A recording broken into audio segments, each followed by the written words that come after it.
Mihawk holds the prestigious title of World's Strongest Swordsman, and it's acknowledged that Shanks is also a skilled swordsman. In the rivalry card, Oda hinted that Mihawk is biding his time for someone to emerge who can outshine even his rival, Shanks. Oda places Mihawk on the same legendary tier as Whitebeard and Shanks, suggesting they share similar levels of notoriety within the One Piece universe. Shanks became renowned for his epic sword battles with Mihawk, described as legendary by Whitebeard himself. Shanks wields the renowned sword Gryphon, and in a very notable confrontation from battles with Whitebeard and Akainu to standoffs with the Marines and Blackbeard, Shanks has always been seen with his sword in his hand. The only detail that seems to contradict Shanks' identity as a swordsman stems from a misreading of an SBS segment where Oda mused about Shanks' combat methods. Some fans misconstrued this to mean that Shanks doesn't rely on his famed sword in battle, but it's more likely that Oda was referring to a particular style and techniques Shanks uses with his sword. The outcomes of the story clashes between Shanks and Mihawk remain undisclosed, leaving us to believe that these encounters possibly ended in stalemates. Given Mihawk's confidence in his title as the world's strongest swordsman, it stands to reason that he wouldn't have accepted this title if he had been already defeated by Shanks, nor would he be awaiting a swordsman to even pass Shanks. The ending of their battles coincided with Shanks' loss of his arm to the Sea King, which is an abrupt and pivotal moment in their rivalry. The precise rationale behind Mihawk's decision to cease dueling with Shanks is not detailed, but it may be inferred that Mihawk no longer deems Shanks as a worthy opponent, even referring to him as a has-been. An interesting observation is that Shanks might have been predominantly left-handed, as indicated by past visuals where he is seen with his sword in his left hand. In the placement of his sword on his hip, traditionally, having a sword on the right suggests left-handedness, while the left side suggests right-handedness. The 12-year hiatus since their last battle is often cited as a period during which Shanks could have surpassed Mihawk, especially considering that within that time Shanks ascended to the rank of a Yonko. However, this argument presupposes that Mihawk has remained stagnant, a notion that seems improbable. While there's little doubt that Shanks has grown stronger since their duels, it's equally plausible that Mihawk has also honed his skills. If they were evenly matched 12 years prior, it stands to reason that Mihawk, still with both hands and at the peak of his powers, would have continued to advance beyond a one-armed Shanks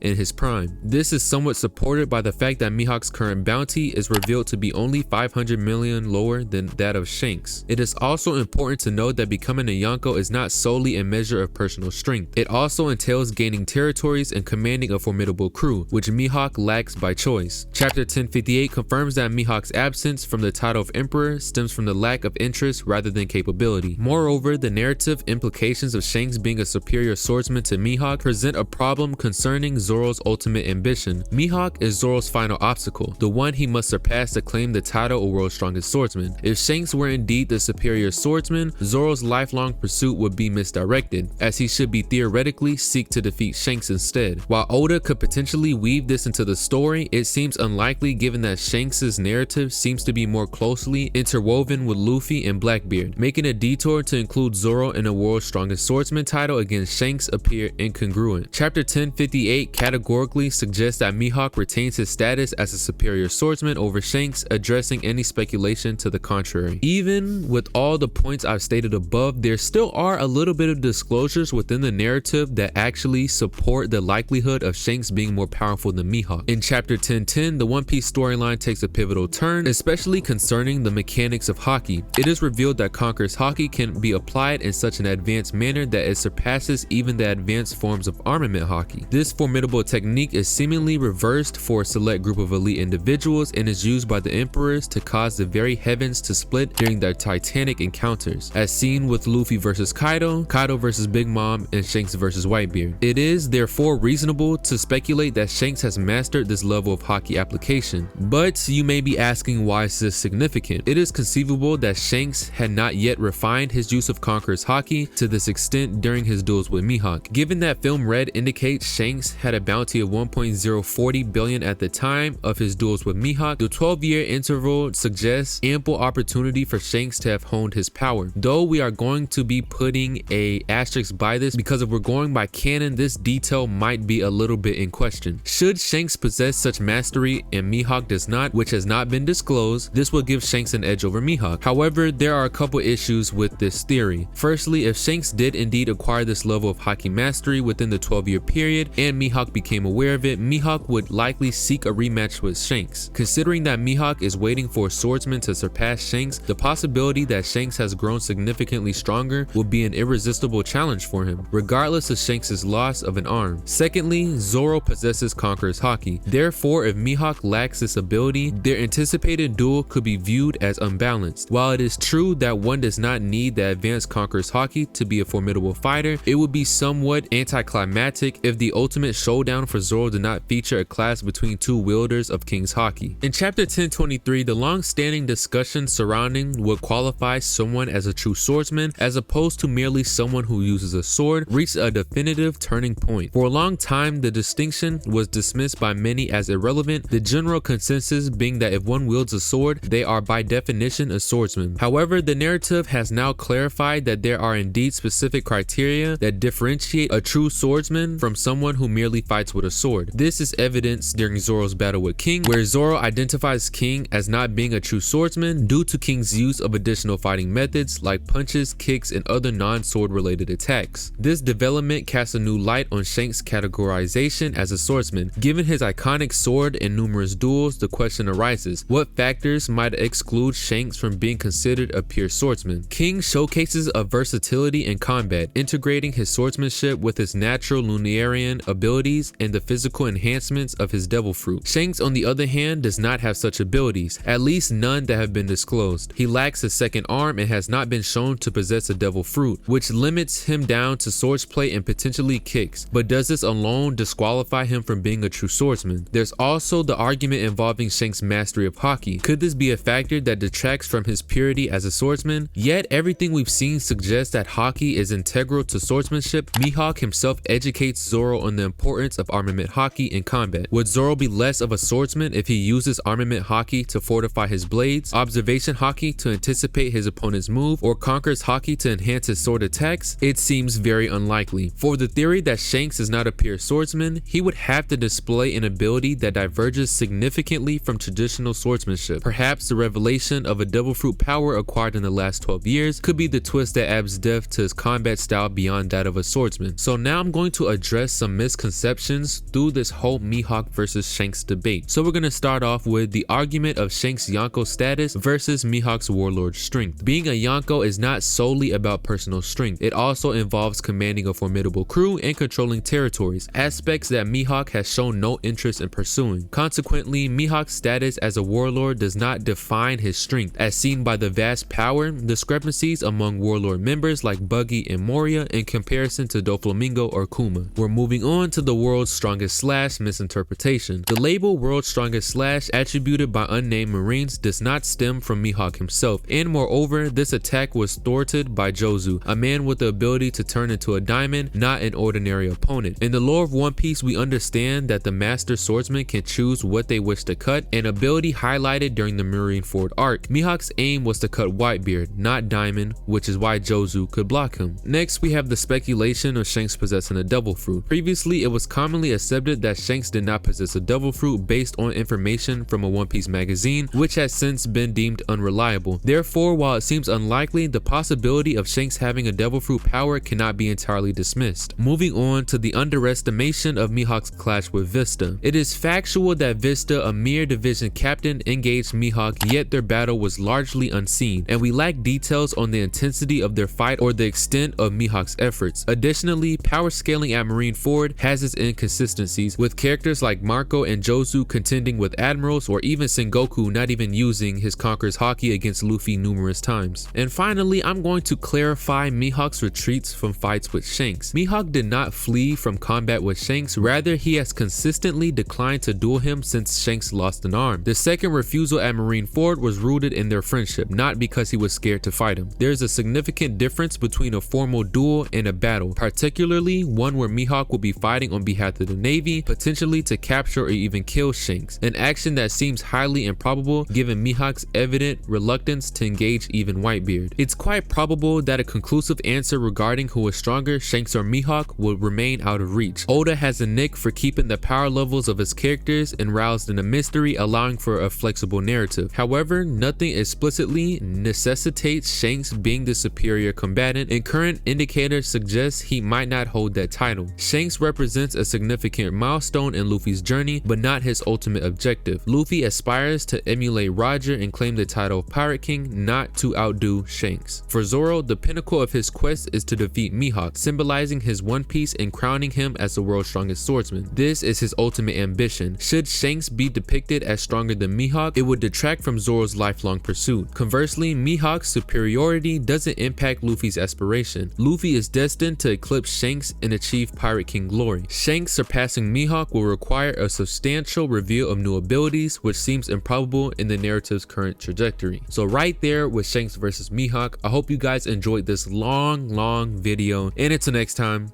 peace out.